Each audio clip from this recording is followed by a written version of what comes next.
Assalamu alaikum. Welcome to Welfare Clinic. Today we're going to talk about employment and welfare benefits. We have one guest, as usual, who is knowledgeable in this particular field, and he also works as an employment and welfare advisor who has been working in that field for many years. So I'm going to introduce my guest, Jamir Chowdhury. Hello, Jamir. Welcome to the show. Thank you. As you know, the employment, especially for the young people, is very important, but also generally. And we often hear government saying that unemployment is reducing. Is that the case? Because we also know that many people are struggling to get into employment.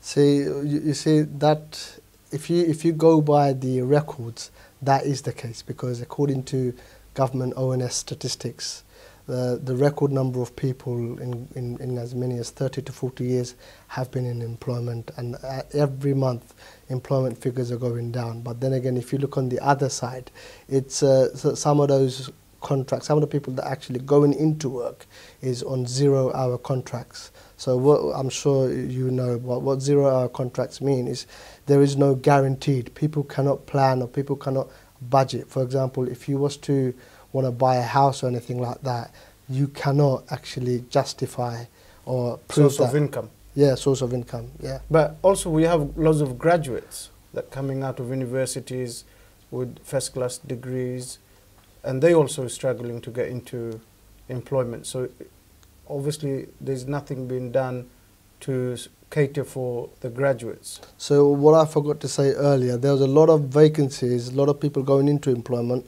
that's actually part-time employments. In terms of the topic you mentioned about graduates, there are a lot of graduates out there looking for jobs. I read an article recently, there's at least about 50 to 60 graduates, sometimes higher, goes into 100, if not hundreds, of one graduate going for at least a number of graduates going for at least one job. So the graduate competition is very high. Also in terms of coming to normal ordinary citizen, where people are working but also having to claim different type of benefits. Often people don't know whether they can work and still be entitled to some of the state benefits. So if somebody were to work, for example, for 16 hours, a single parent with a child, would they be entitled to any sort of benefits? Yes, they would be entitled to benefits, but these are benefits they have to apply. For example, if someone works 16 hours, they can still claim housing benefits. Housing benefits are there under a number of other benefits, are what they call means tested. And what you mean by means tested is depending on how much you earn, the person who provides you, for example, housing benefit provider, they will take into account what you're earning, and they would actually make an assessment on how much you pay. So basically, you won't be expected to pay full housing benefit if your income threshold is low. But would they be expected to show all the details, I take it, of employment, what their earnings? Because obviously often where we see people are either working cash in hand or may not be working for a big organization or companies, and sometimes they find it difficult to provide all the necessary information on time, and that could technically delay the process. For example, if you're claiming working tax credit, every year you have to produce a P60 or give an income of your earning, which breaks down how much you've earned, how much income tax you paid, how much you took home. For example, if you're applying for housing benefit, the local government, for example, if you're looking at this borough, Tower Hamlets, the local government will expect you to take pay slips for the last 3 months and any other income or anything it may affect your household income. But we know often there is individuals or families who are on low income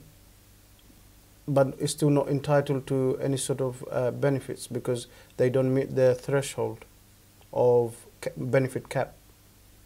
Yeah, but basically, you know, if you get paid cash in hand, that is a very hard one. But if, say, for example, if you're getting payment for a bank account and if you get regular pay slips, you know, the provider of any benefits, whether it be job seekers allowance, whether it be housing benefit, whether it be any other benefits, means tested or non-means tested, they would expect you to provide the paperwork. But I'm sure there are rare occasions, the odd one or two employers who may decide to pay cash in hand. And I think in those circumstances, the employer would need to write and confirm And this. you mentioned working tax credit. Who is entitled to make a claim for working tax credit?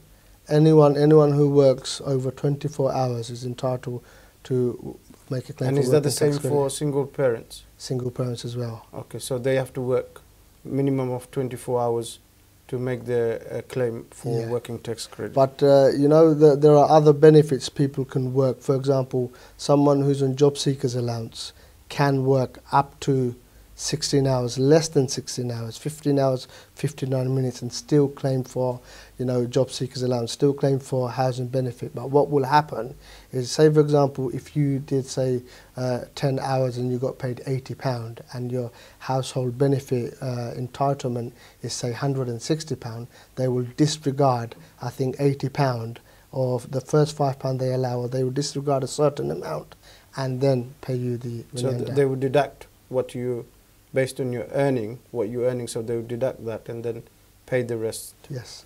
And what about if individuals who are facing difficulties, maybe whether it be for housing benefit or any other estate benefits, where can they go to get the help and the support that they may need? Not everybody knows where to turn, especially if their benefit is being stopped or if their benefit is being affected. That's a very good question. In the past, and it's still the same, people can go to the Citizen Advice Bureau, but due to cuts, I'm sure you're aware of this, the facilities provided by Citizen Advice Bureaus has been reduced compared to before. For example, some people may find it extremely difficult, they may be sanctioned, or they may have very limited access to public funds. They can, for example, go to the local food bank. Citizen Advice Bureaus, most of the department have online advice. They can, for example, local gov, you know, you tap in an information and they should be able to signpost you. In terms of also with local gov, they have a dedicated 03000 or 0345 numbers that you can contact and speak to a person. To get the advice. In terms of the food bank, interesting that you mentioned this. We talked earlier about unemployment is reducing, employment is increasing, and more people, or the statistics at least showing more people getting into employment. However, we seem to see more food banks being opened in this country than ever before. So how is that kind of having an effect? So in one hand, we're saying the food banks is increasing. We see food banks is increasing. In the other hand, we see the government telling us, or their statistics telling us that unemployment is reducing. In terms of food bank, I can only give you my opinion. See, what it is, benefits, to be entitled to benefits, that's a stricter benefit regime. There's a lot of people, on one hand, you're right in saying employment is increasing, but on the other hand, a lot of people are being sanctioned, and there's been a number of well-known newspapers and TV programs who's actually covered that. Because end of the day, if people are sanctioned, some people are often sanctioned for 6 months, and they may have access to no funds. So just for our viewers, what is sanction? Because a lot of people may not know what is exactly sanction is. Sanction is, say for example, if you're claiming a benefit, a particular benefit, and you don't meet the confidentiality, you don't meet the requirements, the advisor, let's just take job seekers allowance for example, it put a doubt on your case and it will go to an adjudicator, and then depending on the outcome, your case may be sanctioned or your benefit may be sanctioned. And when the benefit is sanctioned, does that also affect housing benefit? It does often affect housing benefit as well. Okay. And so obviously people could be potentially at risk of losing their homes because their housing benefit would not be paid, and if they're not able to fulfill their legal duties of paying their rent, their housing could be at risk. So those individuals need even more help and support and guidance, I guess. You're absolutely correct on that one, because there's I have come across at least a dozen people who's actually had sanctions and as a result the housing benefit was triggered and it got affected, and then they had to go through the court process, and a couple of them actually lost their council properties. Also, just to come back, because we have many people in our communities who, in terms of whether it be employment, whether it be any sort of benefits, often you see they struggle even to write to organization seeking clarification, seeking advice. Often also they find difficulty completing some of the lengthy forms to apply for certain benefits. Is there anywhere they can go to get those help? Someone can help them completing the forms. As you mentioned, Citizen Advice Bureau have taken huge cuts. Is there any other organization or individuals that they can contact where they can get those help and support that they may need? See, again, just like what I mentioned earlier, there's a number of organisations, like, for example, Citizen Advice Bureau. It's all been reduced in providing services. There are organisations out there. For example, if you contacted the Tower Hamlets local charity organisation, it breaks down all the organisation and it breaks down the services they provide. For example, Limehouse Project is one organisation that comes to my mind, actually provide that sort of facilities. But again, all of this is being reduced because, for example, recently, again, I came across an article how funding is being reduced to local services, local charity organisations. So it kind of has a detrimental effect in the communities as well as those organisations because of the reduction of the funding, I guess. It is absolutely, because if you don't have the funds, yes, the people can provide so much of services voluntarily, but ultimately, in order to capture the right quality people, the right people to experience, you need to pay them. And if you don't have the funds and if you don't